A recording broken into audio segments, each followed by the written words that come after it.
they scale well aside from the Martis. Especially sa Iritel. Especially sa Especially sa Iritel. Iritel. Now, the mission for Onyx is to get that early and mid-game. Paano to gagawin, Burrito? Actually, iniisip ko dito, no, kailangang bantayan. Yun naman talaga yung typical eh. Kailangan yung bantayan yung gold laner. Pero ang pinaka-wino-worry ko dito is kung paano yung sabihin natin, pagiging agresibo nila against Ryzen. Parang ganyan. Kasi, ayun, tinan mo yung ginagawa dito. Ang nagiging agresibo ay ang Onyx. Alam nila to. Alam nila to. Na-mention din natin to. Hindi mo ilalagay sa late game to kasi yun ang gusto ng Blacklist International. Then again, magiging aggressive si Yoshinu just spotting out kung saan nagro-rotate ang side ng Blacklist. Yoshinu, humaharap na kalahati ang buhay. Looking at the battle spells, ladies and gentlemen. Aga naman ang suntukan. Pokes lang muna yan. 3 Purify sa side ng Blacklist. Yep, again, nabanggit natin ito kanina just because of the fact na may Claude sa side ng Onyx. Makapapa-purify talaga ang Blacklist International. Ay, may Cho.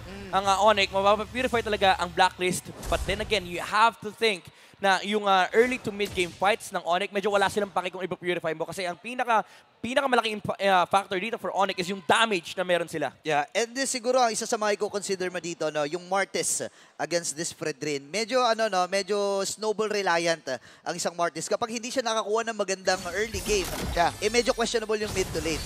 Kaya lang problema, medyo bitin sa panghaharas or pangbubuli ang kits na meron dito Blacklist International kasi may Florin ka eh. Di ba? Florin lang yung meron sa'yo eh. Yeah, so careful gaming ang Blacklist. Meanwhile, Onyx, they need to amp up their aggression.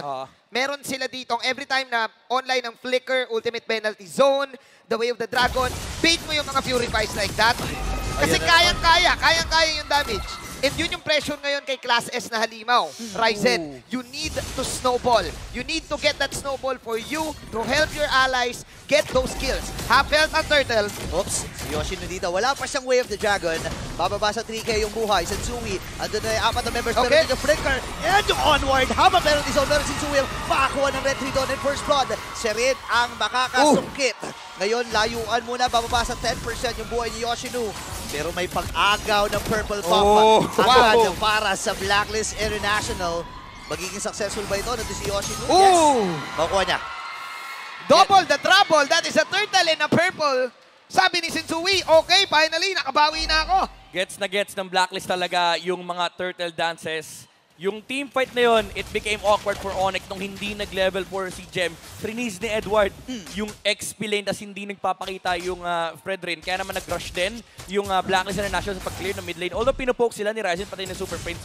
Ang pakay lang talaga nila is ma-clear yung mid. Tapos talunan yung jungler ng Onyx which is si Ryzen dun sa Turtle fight. And again, kaya sana ng Onyx. Unfortunately, hindi ganun kaaga yung level 4 on the Terizla. Naunahan sila. Nice usage of Edward sa yung term ngayon, pag-flow ng lane niya. Kaya hinintay pa talaga ni Gem yung perfect opportunity to strike. Susubok si na Yoshino kumuha ng purple. Anytime ay aabot na tayo sa round 2 ng Turtle fight. May onting pagbawi ang Onyx ng 500. But go ata si Sensui. Pero focus lang muna to pang setup sa Turtle. Inaangat ang gagal ni Sensui. Gusto ko yung ginagawa ni Rene J. Lagi lang siyang nasa gilid eh. Parang 1 to 2 step behind lang siya dito kay Sensui. Parang anytime na kung sino man ang mapili ni Sensui at madambahan, andun lang siya para sa mga pokes and stuns. Grabe yung Terizla lane. Super napapunish ni Edward on the Edith. Kaya hindi rin makagalaw yung Onyx. So parang yung early to mid-game factor na tinitignan natin from the Sonics, hindi siya nag-exist. Nahihirapan si Gem sa paglamang doon sa kanyang lane dahil nasushove lagi din ni Edward. Kaya naman, unti-unti na nga, tama si Midnight, yung early game aggression sana na gustong snowball ni na Ryzen, hindi pa nila nagagawa. Sila ngayon ang dumidepensa at sila nagre-react sa ginagawa ng Blacklist. Ngayon, may hatakang nagaganap para sa second third ng ating game. Edward itong si Rene J, narito na rin. Kailan ang kanyang pagdamba? Nandun yung stun. Yoshino dito, ilalayo na muna penalty zone. E nagamit din habang si Yoshino sisipa. Nasipa niya din si Sensui habang tinggal gagamitin natin yung Super Prince. Nasa may madaling ko rin lang ngayon. Mapapatay na nga ba? Hindi. Makakatakas din si Jam. Pero si Edward, hindi susuko. Ryzen na lang kanya magiging putinap. Si Sensui naman, pinapokus lang yung pagong doon sa may taas. Pero si Edward ay pumasok.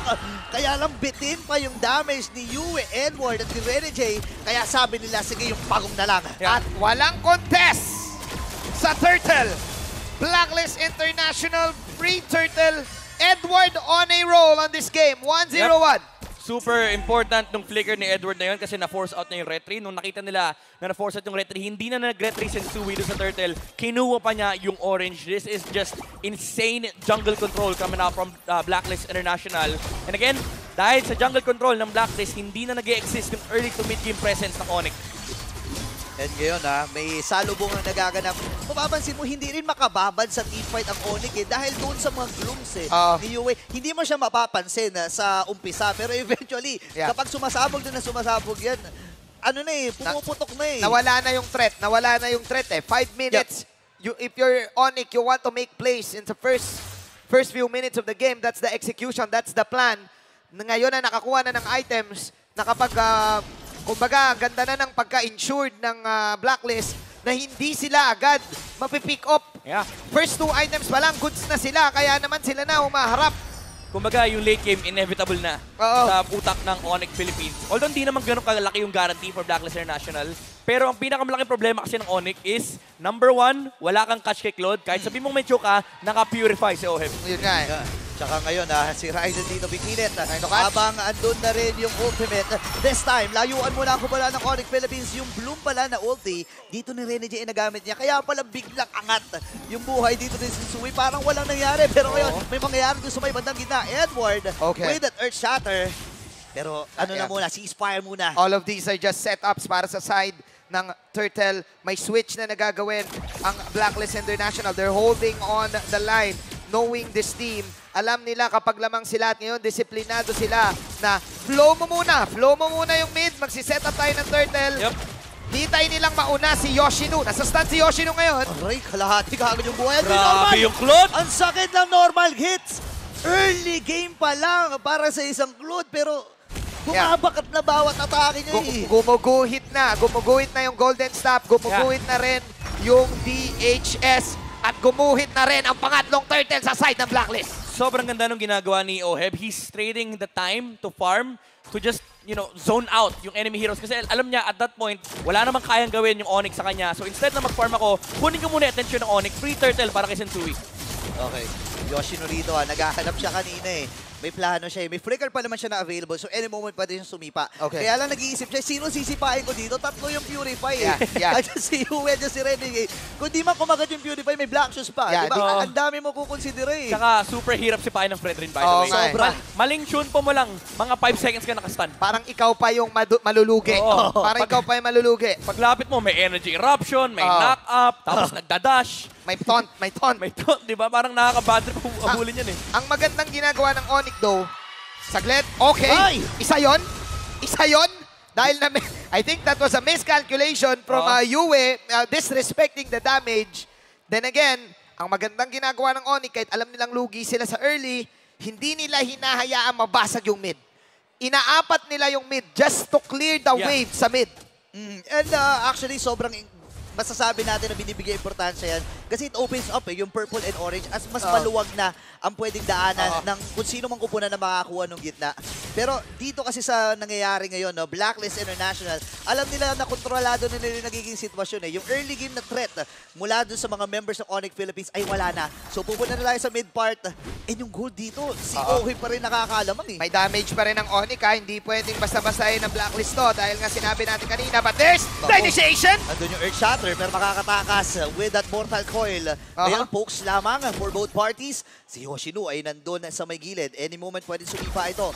Pero ang sabi ng Onyx Philippines, okay, antayin muli natin kasi 7 seconds na lang mabubuhay na Edward! Oops! Edward? May mga pokes. Okay. Lord is up this time.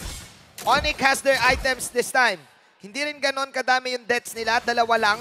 So, kaya nilang pumalag. May item na sila dito. It's a 50-50 ball game in terms of team fight. At ito lang ang importante. Ang storya ng laban, wag mong ibigay yung mid. No matter what happens, clear mo yan. Kahit lamang sila ng 2.5K, i-clear mo yan. Nakita natin na may attempt nila ginawa doon sa may bandang itaas. Hindi lang talaga napuruhan dito si OHEB. Nagamit niya rin yung Purify. So pwede go signal ito para sa Onyx Philippines na okay, pwede nang maging target si OHEB ngayon kasi wala na siyang panakas kundi yung BMI lang. Interesting. Dinala nila yung Claude dito sa harap ng Lord. Nagpapakita. Uy, pag Backplate, nagpakita Irit na sa top, ha? Ilalaban nila eh. Nagpakita na talaga. Humarap si OF this time. Renny J, ay na doon sa may bandang Grabe! ibabaw. Bababa sa 13K yung buhay ng Lord. Ngayon, sasalubungin na ng Blacklist. Reset ba ang kanilang gagawin, pero si Renny J bababa. Oh! Meron doon yung heal. Habang si Edward dito, makakasakay na end. Bibitawan niya kanyang permanent habang nakaka-normal hits din. Edward, though. Patay na isa. Necker Oh ginamit. my Double goodness. kill. Para kay Edward. Balik sila dun sa Lord. Tatlo ang natitira para sa Onyx Philippines. Pero parang isusuko na ni Ryzen ito. Wow! You can't spell Edith without the ED of Edward. Siya halos lahat ang nagsimula at parang sa kanya din nagtapos ang Lord take na yun. Again, if gusto mo mag-aral ng Lord Dance, Blacklist International ang papanoorin mo. Yung Lord turn, split second lang nagpakita. I think skill lang. Yeah. Yung Irritel sa may top lane, naramdaman ng Blacklist. Guys, kulang yan. 4 yan. 5v4. Ube tayo ngayon. Ube tayo and Edward sobrang confident. Alam niya na kahit na may mga sipa na nangyari, he made those plays worth it sa side ng Blacklist to the point na 4.5k na ang kalamangan. Parang maganda ang gising ni Agent Zero. Alam mo, hindi lang si Agent Zero eh. Si OHEB kanina, wala naman siyang Purify. Nandun siya sa harap. Humarap Sabi siya. niya, wala kayo stun, wala kayo stun. Wala kayo stun. Ganon na sila ka-confident na humarap sa lineup na to ng Onyx. Grabe din kasi yung yung mga heal na nabibigay. Ayun Pero na nga. si Yoshino dito! Natuna Widow's Gloom habang si Jem ay maiipit din na isama sa hukay OHEB with another kill. Bumabang-bang-bang na si Kill 1. And now binabang-bang na rin. Sobra ka naman, OHEB. 6.9k. Wow. Those towers are falling down. Kakaiba na ang pinapamalas ng Blacklist International. Iisa-isahin na nila. Kulang pa naman ng dalawa dito ang Onyx Philippines ngayon. Sasabay nga ba? Yung hindi na bababa sa kalating buhay pero nandun yung onward. Pulay kayo nagamit din pero wala silang minions doon sa may bandang gitna. Naka-flow yung itaas at talagang lumulobo na ang kalamangan dito ng Blacklist. Grabe yung ginagawang ube time ng Blacklist International. Nakita natin kanina si Yoshino nag-attempt. Pag knock-up niya, sinundan siya ng Fredrin. Sige, sipahin mo ako. Minakap niya rin eh. Sabi niya, ba't niya-knock-up mo ako? Knock-up din kita. Free reigning na si OHEB dito sa laban na to because of the space na binigay ni Sinsowi, ni Edward. That's why it's really going to be hard for the side of Onyx to catch Kill 1 with this Purify na hindi ko pa nga hindi pa ata natin nakikitang ginamit. One time sa top lane. One time ginamit yung Purify. Now at level 14, umabot na sa sinabi nating late game DPS with the Claude. Ang pressure ngayon ay naka Yoshino. Yeah. This show. Napakahirap ng buhay niya ngayon. Kailangan niya talagang especially in the upcoming Lord fight, kailangan niya mahuli si Sensui. Pero ang number 1 problem ng Onyx is, again, yung Claude. Number 2 is yung Lord turn na ginagawa ng Blacklist International. In terms of turning, actually, lamang na lamang kasi yung Blacklist eh. Kasi nga, yung ginagawang zone ni OHEB, parang hindi Claude yung laruan niya eh. Kala mo, XP laner. Yung Claude humaharap. Tapos eh, ng no? debate ng mga CC. Pero kailangan mo ring i-respect yung puso ng Sonics dito na ilang beses na rin natin nakita umabot sa mga late game. Yeah. Nagkakaroon pa rin din sila ng mga moments na may split capability si Nets kapag hindi ilalaban. Nako. Pero ganito nakatindi ang Blacklist. Napapan ako na si Buritz. Ayun, pati hangin, binabaril na ni OHEB. Mamadaliin. 23k yung buhay ng Lord. Pero kasi may idea sila eh. Kulang ng isa eh. Nasa itaas si Nets eh. Nasa si Irritel. At mukhang isusuko nila itong Luminous na Lord. Wow, this is a very methodical game for Blacklist International. Although, might I say, may Divine Glaive na hawak sa Super Prince. Nakita natin kanina yung stat line ng Onyx. Highest damage dealer of the game. Super Prince. Pa rin yung Valentina. So, kailangan pa rin ingatan ng Blacklist International yung kanilang gold laner. Kasi, ito yung bagay na hindi mo pwedeng i-underestimate. Yung burst damage ng Valentina na manggagaling mula kay Valentina. Kahit naka-purify si OHEB, walang pakialam. Yeah. Yung walang pakialam ng Super Prince. As long as masara niya yung gap. Yeah. Pero ang problem din ng Onyx is wala rin kasi magandang spell na kokopyahin yung Valentina. Black Shoes lang. Pang reset para sa HP at para sa positioning. Walang damage spell eh, no? Walang o kaya damage spell. set up spell man lang. Pag kinopya niya ba yung Blazing Duet, may damage? Wala. Wala eh, kasi hindi... Magic siya eh. Magic siya eh. Tsaka wala attack speed eh. Yun nga eh. Tsaka diba, nerf pa nga yung, yung nakukuha mong stats Tignan. sa Blazing Duet. Tignan natin kung anong milagro ang pwedeng gawin ni Super Prince para sa kanyang kupunan to save this game. Now defending the tower in the mid. Aray ko. Magbabak muna, Black. Napitikan lang dun si Super Prince eh. Pero going back dun sa sinasabi mo, no, maganda na, I mean, ang hirap nito para kay Super Prince kasi wala siyang ibang option eh. Kanina, tinatry niya yung... Yue. Pero si Yue dito Okay. At nandun yung Sipa. Yoshi! Mabubush niya ba? Oh! Pero makakapag-laxos. Habang yung penalty zone ang gamit natin ni Jem. Wow! Ngayon tuloy-tuloy ang bakbakan. Habang si Kiel1 ay makakakuha ng isa. Wow! Jem will go down. Same with Edward. Nets. Si Yue dito ay dumadamba na rin 3 members mula sa mga Sonics. Ang babagsak. Endable nga ba ito? Nandun yung BMI. Habang si Nets. Aray! Talagang makiri yung mga minions. At sumasabog yung mga heavy crossbow. Bob yung Evo. At Nets with a double kill. Greatest in the lane! Wow! Nets with the save! At tingnan mo naman ang kanyang pagsakay sa pagligtas ng game na to. Nets with the burst down! At kakabiling lang ni Oheb ng win chant nun, pero na-burst niya pa rin. Naku po, maling error from Blacklist International. Ginamit na yung BMI sa harap ng Torre para mas mabilis yung push.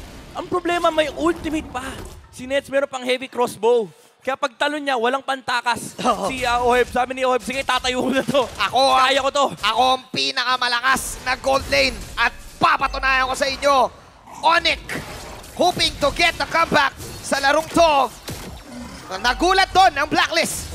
Kumapit at nakita natin yung damage ni Nets dito na kailangan mo na talaga i-consider. Knowing na wala pa siyang death dito sa laban na ito, it means na kailangan ng hanapin Blacklist International na siya talaga yung punteriyahin. And nirespeto niya rin yung heal eh. Nung nakita mo nung last few fights, doon sa may bandang purple ng Onyx, hindi siya agad pumwesto. Usually kapag marksman ka, nakita mo nagtabi-tabi na, tapos kiritel ka, pasok, leap in, crossbow, bahala na si Batman. Sa kanya hindi. Alam niya yung resources niya, alam niya yung damage output niya, respecting everything, and boom, umabot pa tayo sa next Lord na to.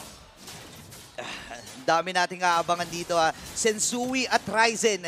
Ito na naman, pinatutunayan ng dalawang junglers na ito. Sino nga ba ang tunay na Class S? Nahalimaw. Pero maganda ang pwesto actually ng Blacklist International. Kailangang ispatan at hanapin ni Yoshino kung nasan bang nagtatagong damo itong mga agents. Grabe yung pwesto ng Blacklist dito Aray ko. Let's see. Aray ko. Si Oheb! Yoshino, eto na yung tunay na laban. Pwede siya. Habang si Nets dito ay palayo na rin. Pero Yoshino ay mamamatay. May sipa din na gagawin. Habang si Ryzen ay makukuha din ni Edward with that primal rat. And Oheb with the kill. Dahil 3 na lang ang natitira din para sa Onyx Philippines.